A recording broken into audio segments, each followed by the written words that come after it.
There's this picture I've seen going around the internet that shows what year it is around the world. For the vast majority of humanity, as of this recording, the year is 2023. The dominant calendar in the modern day, the one the device you're watching this video on is probably using, is called the Gregorian calendar, named after Pope Gregory XIII, who introduced it in 1582. The idea of counting the years from the birth of Jesus Christ originated in the 6th century AD, though they were 13 days behind the modern Gregorian calendar, and they got the year he was born wrong. This system spread throughout Europe and eventually around the world, but not everyone adopted it. You'll notice that it's 1444 in much of the world, and what all of these countries have in common is that Islam is the dominant religion. Then you see that it's the year 112 in both North Korea and Taiwan. This might seem odd, as North Korea and Taiwan have very little in common. The two calendars start on the same year because of two very different events that happened in 1912. North Korea not using the Gregorian calendar should come as a surprise to absolutely no one. The Democratic People's Republic of Korea is the most isolationist country on the planet. Their leadership is extremely anti-Western, and really just anti-anything that's not North Korean. Christianity is illegal, and North Korea's ideology of Juche is arguably a religion in itself. The Kim family has promoted a cult of personality for decades. These aren't people who are going to want to count the years from the birth of Christ.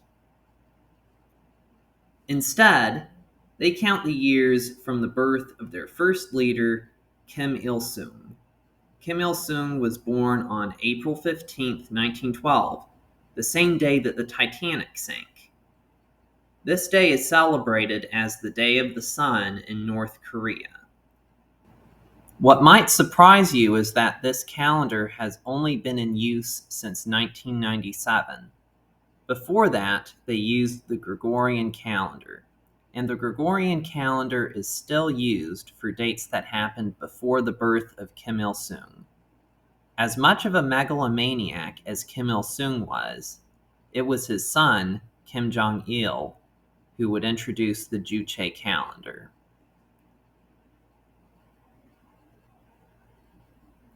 Taiwan is a bit more surprising, given how friendly it is to the West.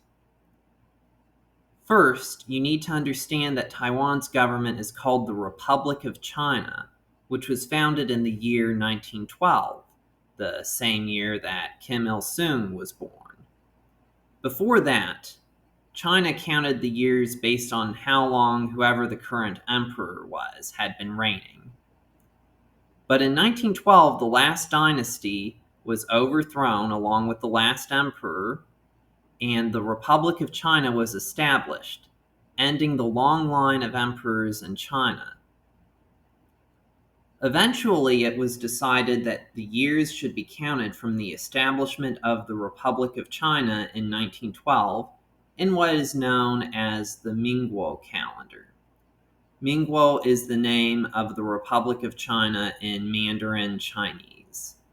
Chiang Kai-shek made the use of this calendar official in 1928.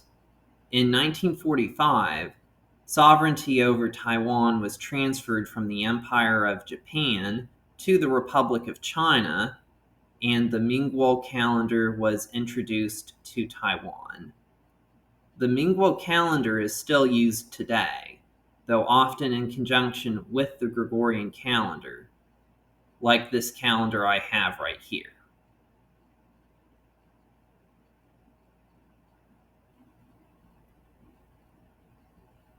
The People's Republic of China uses the Gregorian calendar. It's interesting that the PRC officially counts the years from the birth of Christ, while the ROC does not. This is despite the fact that the ROC has had multiple Christian presidents, while the PRC has had none, as Christians can't join the Communist Party of China.